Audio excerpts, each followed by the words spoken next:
Welcome to Signature Books Podcast. I'm Beth Brumer-Reeve, Marketing Specialist at Signature Books. Today our guest is Maureen Clark, and we will be discussing her upcoming poetry book, Insatiable August, which releases February 26 and can be pre-ordered now. Maureen Clark is a writer and poet living in Bountiful, Utah, who recently retired from the University of Utah, where she spent 4 years as director of the University Writing Center. She received her BFA at Westminster College and her MFA from the University of Utah. She was president of Writers at Work from 1999 to 2001 and worked with renowned authors such as Abigail Thomas, Sherman Alexie, Agha Shahid Ali, Thomas Slay, Peggy Shoemaker, and Heather McHugh. At Westminster, she edited Ellipses, Literature and Art. Her poems have appeared in Gettysburg Review, Alaska Quarterly Review, Bellingham Review, Colorado Review, Southeast Review, and Sugar House Review. Welcome to our podcast, Maureen. Thank you. You're welcome. That's a lot of reviews. That's a lot of, yes. It sounds like you have had a career immersed in the writing world, but can you tell our listeners a little bit about you? Well, I started out writing as a child, really. I think my first grade teacher asked us to write a poem from our spelling words, and I was absolutely amazed by the magic. And, I didn't write consistently or well during, childhood and being a teenager.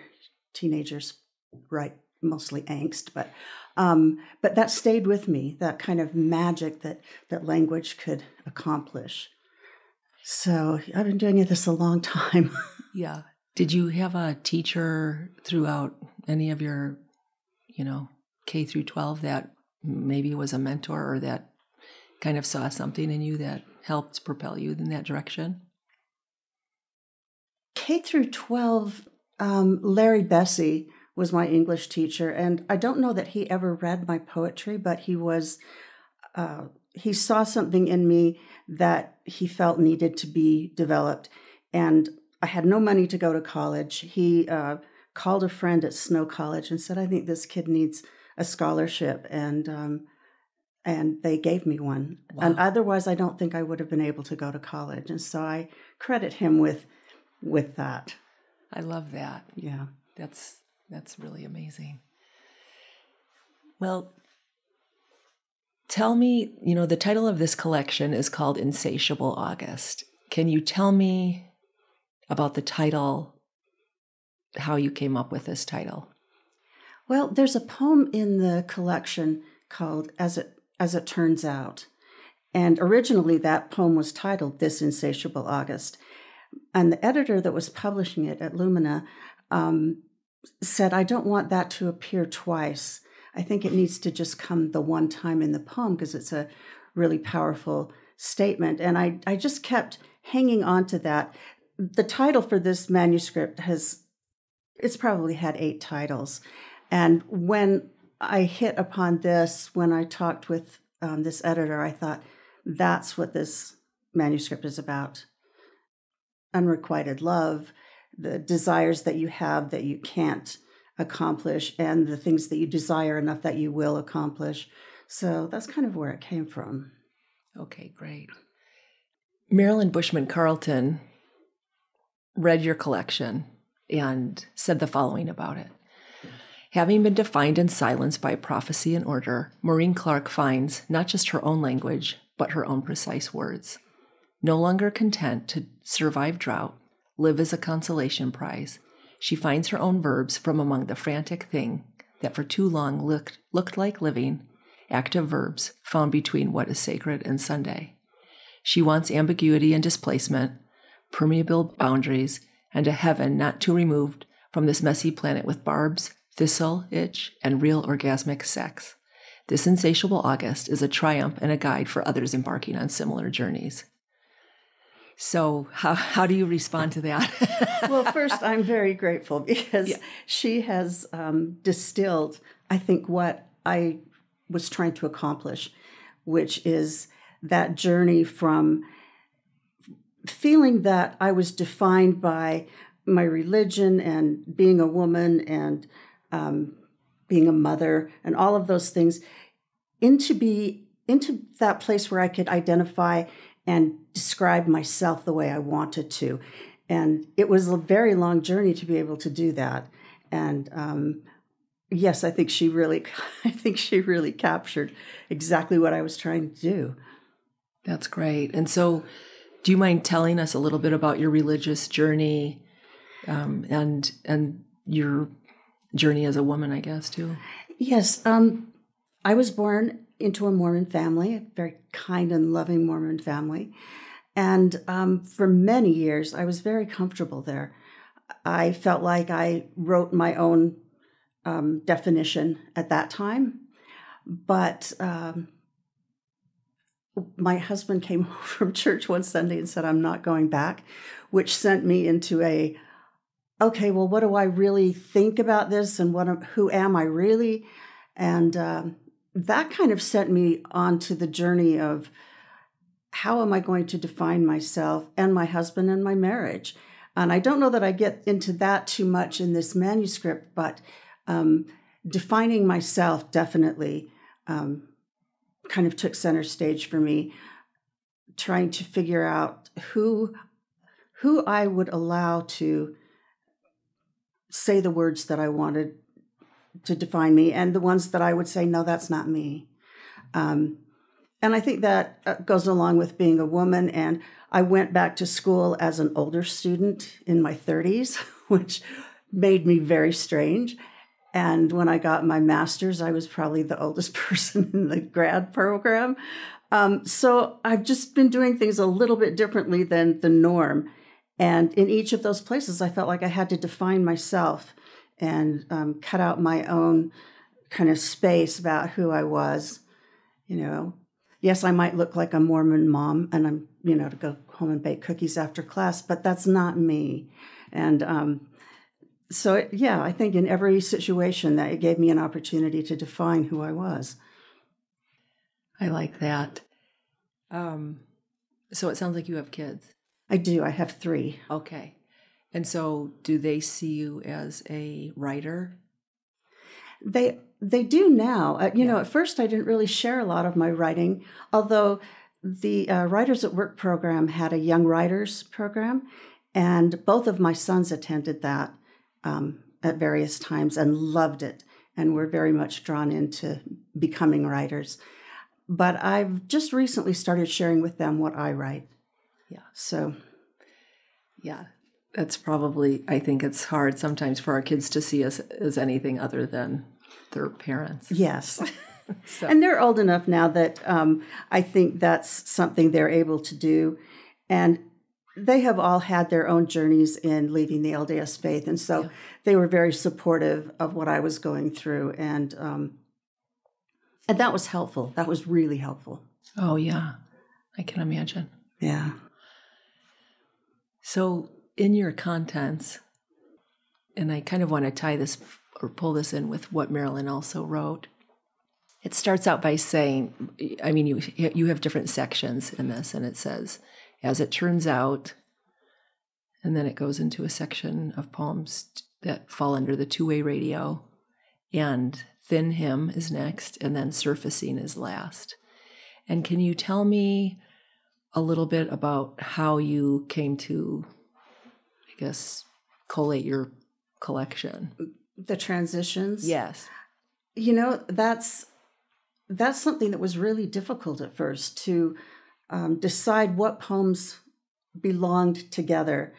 And the longer I've written and the more that I've written, I start to see connections where a poem will use a word that then shows up in a poem that's either in the next poem or the poem after that. And so you start to get a flow, but there's also a flow of the ideas that you're presenting. And, as it turns out, started with, there was a little boy that was lost in the Uintas and they never found his body. And I was just really struck with that idea of being so lost. And I kind of changed from that. The next poem is about my grandparents and who they were, and kind of tracing a little bit of my Mormon history. And I think it was that desire to try to find myself. You know, if I'm lost, where do I start to find myself and define who I am?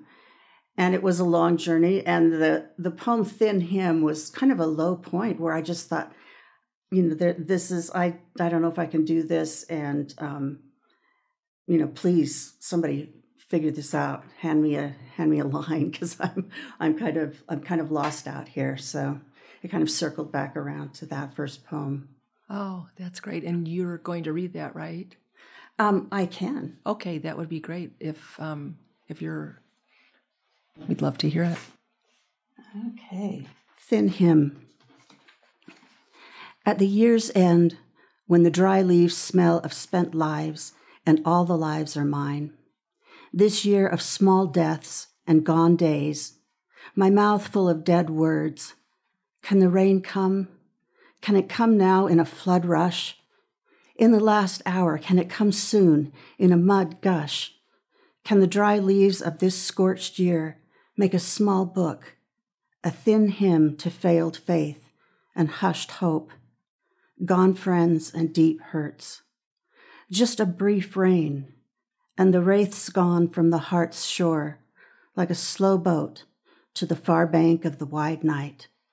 Let the hush come. That's beautiful. Thank you.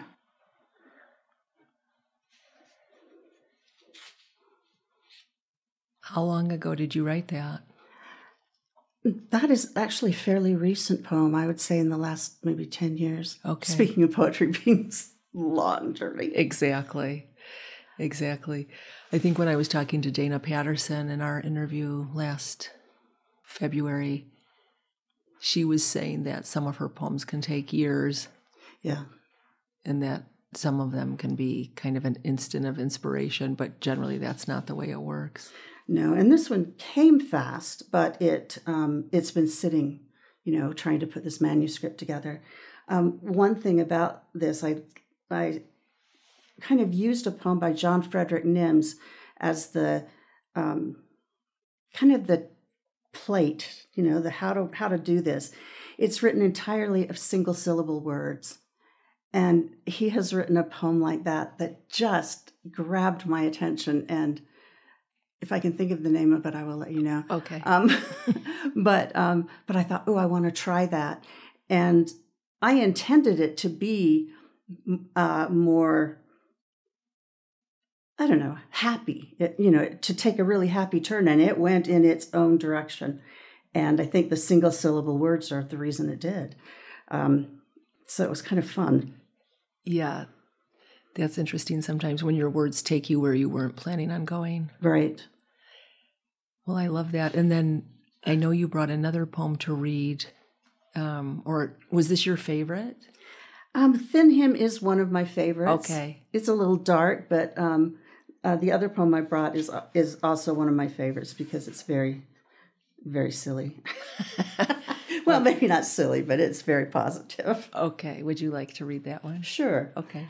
This is the first poem in the book, and I felt like it captured the insatiable feeling that I was trying to go for in the whole book. Okay. Most of all, a future. I won't go to heaven without sagebrush or mosquito bites or thistle itch.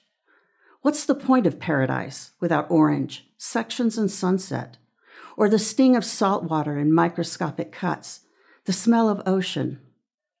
I'm not going if there's no sex, and not that metaphorical sex you read about in poems, real orgasmic sex, marimba, salsa, umbrella opening sex, miracle sex, slow sonata, candelabra sex, and oracles like those of comets and zinnias, yeast and elephants, the wrinkles on a cheek. How perfect that zippers travel in only two directions, a zigzag in the framework of story. Anticipation. What can recommend mortality except the bite of winter and the sweet return of birdsong, a letter arriving from a future tense? I want the splinter so it can be removed, and gloom. I want all the green at once, memories of imagined lovers and loss. Some say the body is a residence for the soul, but I think the body is braille for the earthbound, a primer so we can touch our way towards death. I know you in starlight and sun, with and without clothes. When I become bone, I need to know the long, thin, slim commas of your ribs. I can't explain this kind of dementia. Is the heart the first thing to go? Will it be alchemy becoming fine as face powder? When I lose weight finally, I want a paradise somewhere of sex and imperfection, with a past and a present, but most of all, a future. Wow, I love that. I've read this over and over in preparing for this interview, and it's just so good. Thank you. You're welcome. Can you tell me kind of how this came into life? Sure. I like to write form poetry. So I like sestinas and sonnets, and, I just really enjoy that. And I think this one started out as a terza rima, which is 3 lines, and they rhyme on I think it's the first and the third. Okay. It has changed since then, but that's why the word sex kept coming up, is because I couldn't think of a word to rhyme with it. And so I just kind of kept going and going, and then I thought, I got to change directions here somewhere. And like I say, I don't think that it fits that form anymore, but that was what kind of got me started and had me working through some issues. And I like to use forms because it quiets that inner editor, which in my case, she's really nasty, and she, is always saying, oh, that's not a good line. So if I can distract her with something like a form, she gets tired of trying to figure it out. She goes away, and then I can write. So, and then after I write, I can redo it and, figure out what it was about and how I want it to actually sit on the page. But I think this did start out that way. I like that. Have you read this anywhere, or? I think I have. Okay. I think I have read this in a few places. Okay. Be kind of fun to see people's reaction to that. Yes. But I like it, and it's just so descriptive. I like this. When I become bone, I need to know the long, slim commas of your ribs. It's just, I don't know, just so much description in this. It just kind of reminds me of a conversation that I have with some of my friends and people that I'm close with, where I'll say, I don't want to go to a heaven where I'm having to create worlds. Yeah. Like, that will be exhausting. Yes. Like, I don't feel like I did very well, like, with what I have right now. And I joke that I just want to sit on a beach and have a Coke. And, I think that was very much a part of what I was getting at too. Yeah. Like, most of all, a future. Well, thank you for that. So you taught writing at the University of Utah for 20 years. Yes. And I'm sure you encountered students who didn't like or didn't get poetry. Right. And what would you say to those students, or what would you say to someone listening who says poetry is not their thing? Well, I used poetry in my writing classes constantly, and it did irritate some students, but there were no points. So, I could tell them that there's no points for this. You just do it. And the reason, I just wanted them to play with language and to start remembering that that's what they started out doing, is playing with language, with nursery rhymes and with the kinds of stuff you do on the playground, when you're jumping rope, and that you had fun with the sound of words and what they did. And you've lost that. I was teaching mostly freshmen and sophomores, and they'd lost that desire to understand and be excited by language. So I would do, little prompts maybe once a week and just say, okay, let's try this. Let's see what happens. And most of my students said that was it was so much fun, and it took the pressure off of the academic writing, which was so much driven by rules. Right. And that it gave them, just that breather of like, okay, this was fun once. And I think that people that feel like writing poetry particularly is not for them, they have also gotten stuck in that place where they feel like they have to have a certain education level to understand it, or that it's really complicated, and it's really not. Right. And if you find a poet that is very direct, and you read poems aloud, which I think is the best way to understand them, you start to get what's happening. My favorite poet for reading aloud is David Lee, and his poems take you into these little tiny towns. Sounds like southern Utah, but I think they're in Texas. Okay. He's made them up anyway. Who thought that there would be a poem about birthing pigs, Right. And the fact that those poems touch people that never thought they would ever listen to poetry tells me that there's a way to, help people to understand that there are poems out there for them. Yes, I agree. I think hearing them out loud makes such a big difference. And our poetry night this past April, it was just so, fun is just such a basic word, but it was really just amazing to hear all the different poets. It was. And their different styles. And a lot of times when you're reading something on paper, it's very different than when you hear the poet actually reading their own words. Right. And it even helps if you read the poem out loud in your own voice, because you start to hear what the poet was trying to do with the sound and the different word choices. You don't hear maybe the internal rhyme, but you read it out loud and you start to notice there are other things going on, and it's like, oh, I didn't know that was there. So yeah, I'm a big proponent of reading things out loud. Oh, definitely.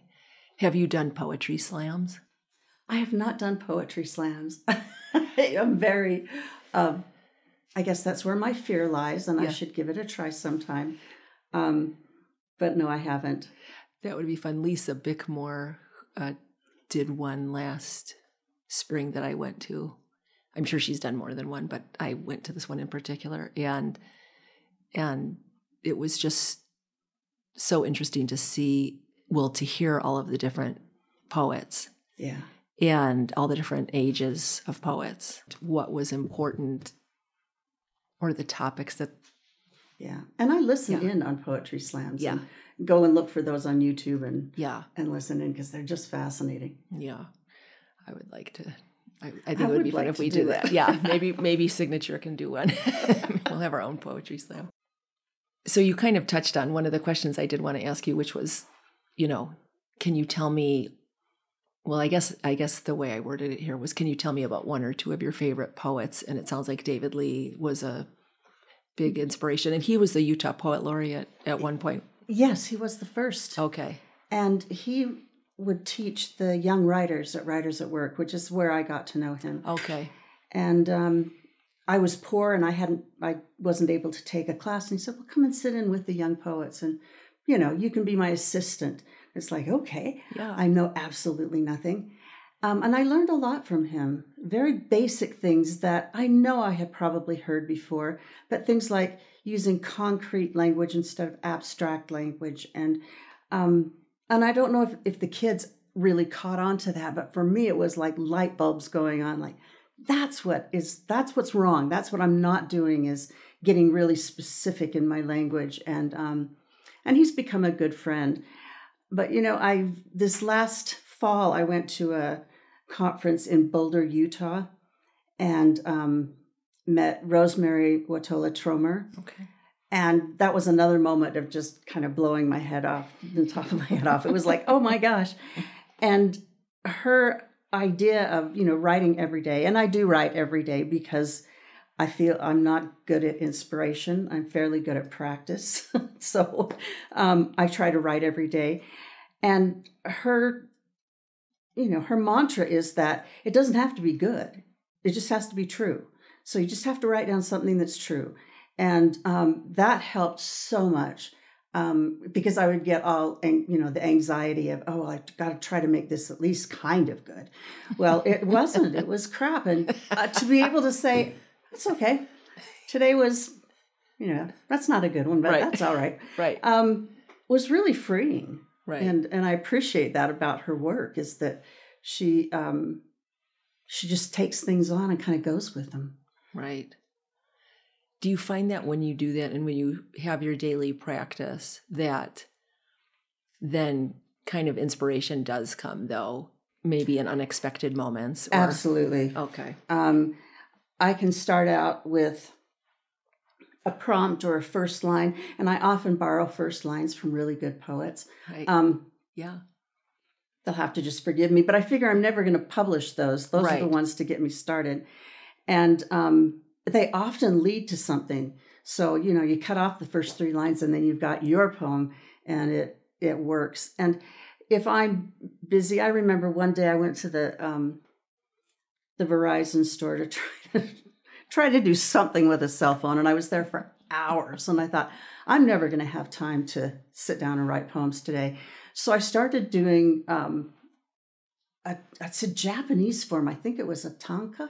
Okay. And I just started doing found poems. So I was just watching all their ad things going on and just grabbing a word here and there and laying them down.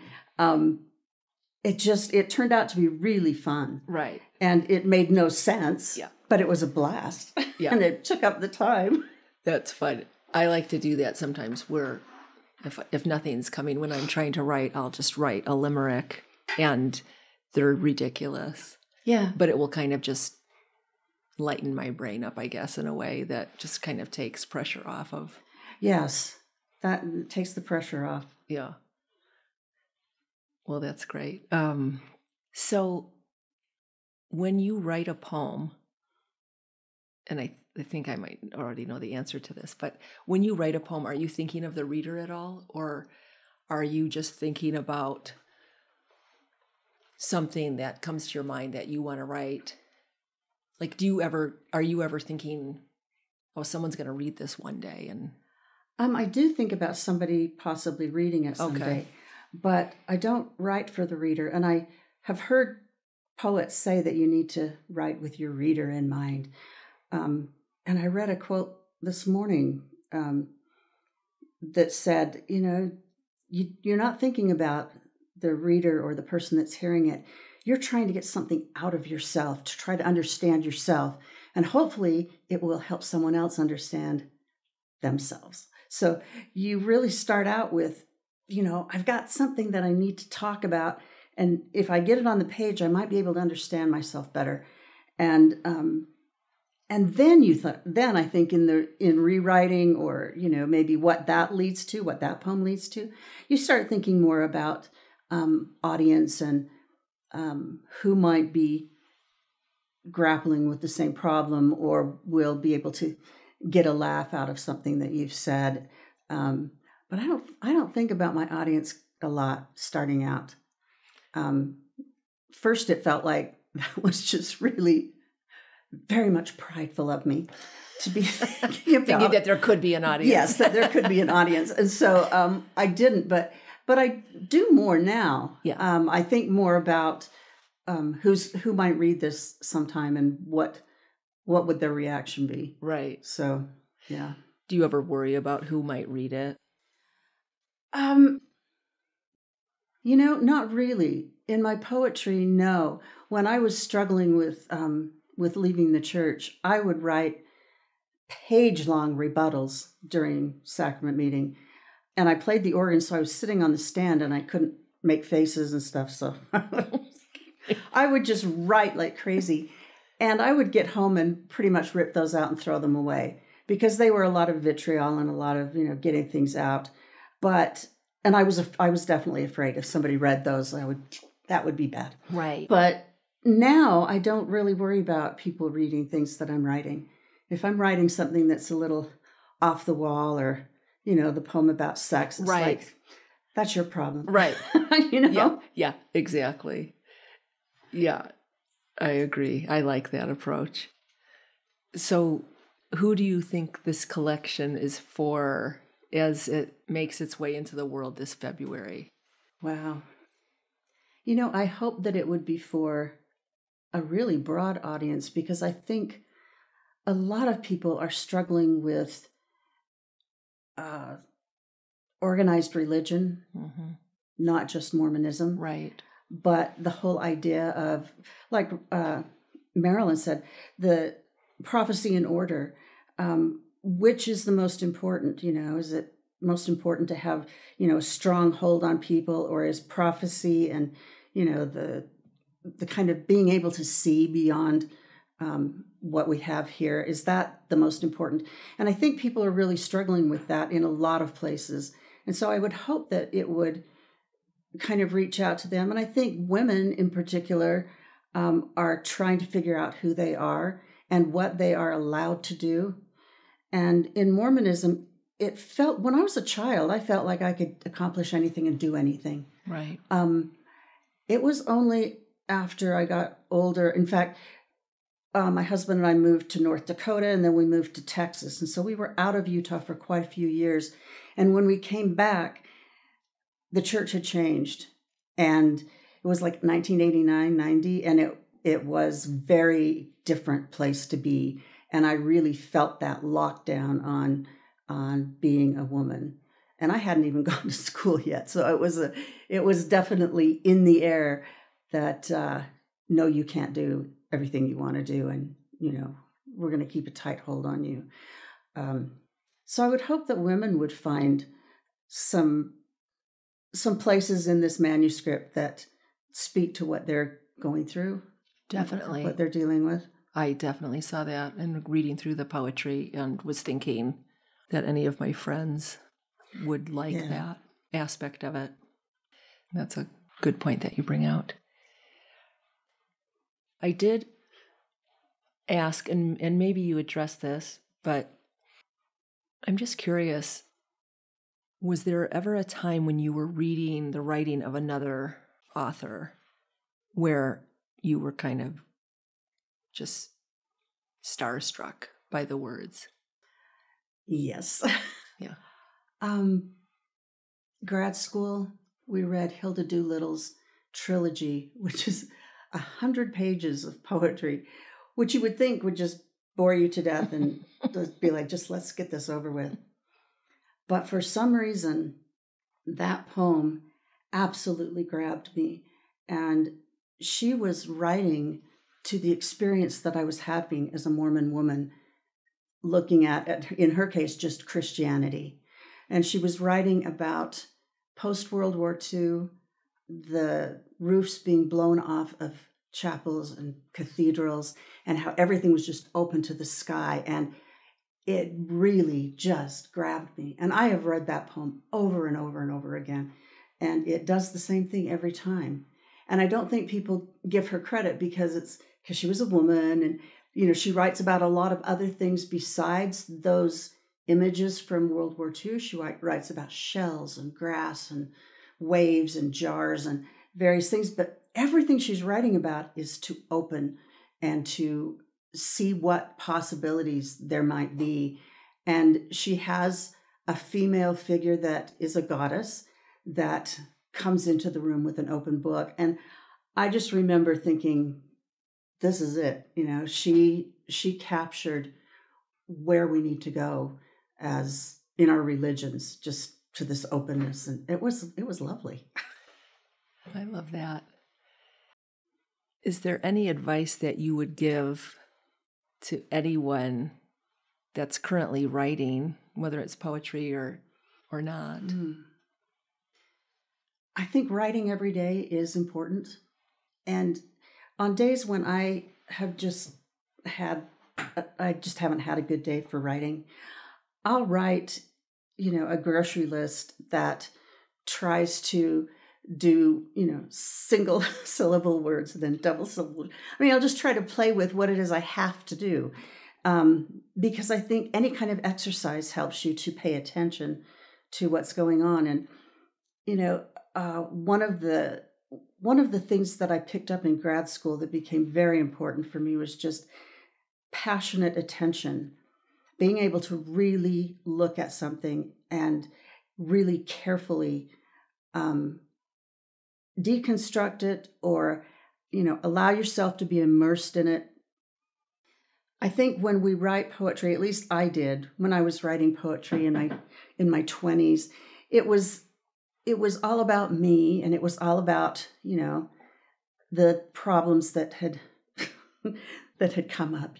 This person didn't talk to me, and yeah, they're very shallow, but it's the place that you start to look at your inner life. And so it's not bad. It's just a place where you say, okay, now I need to look at that stuff with more attention and more concrete language. And what is it that's happening?